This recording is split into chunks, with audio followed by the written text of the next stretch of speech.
Hey everybody, we're back with more Blood and Plunder here as we continue on with the character or the upgrade character series here, and moving along in the fighting men section here. So we've covered the officer and the master gunner. Check the videos on that. Today we're going to take a look at a not so just immediately like offensive character for fighting, but the Carpenter is an interesting one. So let's jump in and see what this guy brings to the table. So far, he's the cheapest one we've looked at 4 points. As we might suspect, they're members of the force that excel in repairing ships and structures. They can often spell the difference between success and failure at sea.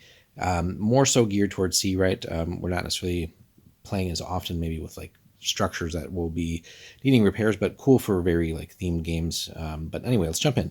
Another one that is restricted to basically everybody but Native Americans will have access to him. And then here specifically, he does have a unit restriction, only units with the sailors or expert sailors rule. So we're gonna have to feel at least a unit that has that.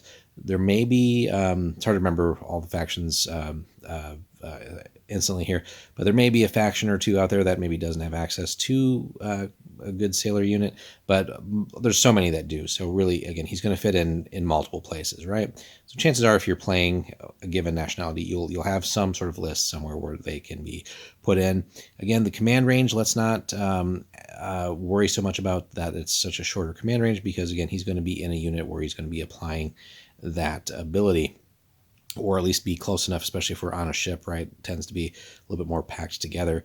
Does have that one important command point, and that's really can only be used for a repair action. But again, in the course of a game, our ship, even sometimes with the best skills and effort as far as maneuvers and all that, we're going to take some damage at some point. That's just realistic. And he's really there to help mitigate that. So that extra command point for a repair action can hopefully help stabilize what we're doing on the water. Now, he does not come with any other like special rule unto himself, but that's fine. He does have an extra ability though, and this is the cool thing. So not only can he use that command point for repair as an extra action, right? And more free actions is always good throughout the course of a game. And if we can ideally get more activations than the opponent, we should hopefully come out ahead. And with that, similar to the way that the Master Gunner improves the artillery, his extra ability is super relevant. This unit, the unit that this character is attached to, receives a -1 bonus to repair tests. So we're going to be able to fix problems on our ship that come up, hopefully with much more success. And again, just stave off the accumulation of too many special types of damage, right? We want to be inflicting that on the opponent with things like, destroying their sails, rudder, fires, etc., right? The Carpenter really is going to be our nice little ace in the hole there. We want to stick him in a unit that can certainly take a little bit of damage, right? We don't want to maybe go in like a minimum size unit with this guy since we're already investing some extra points.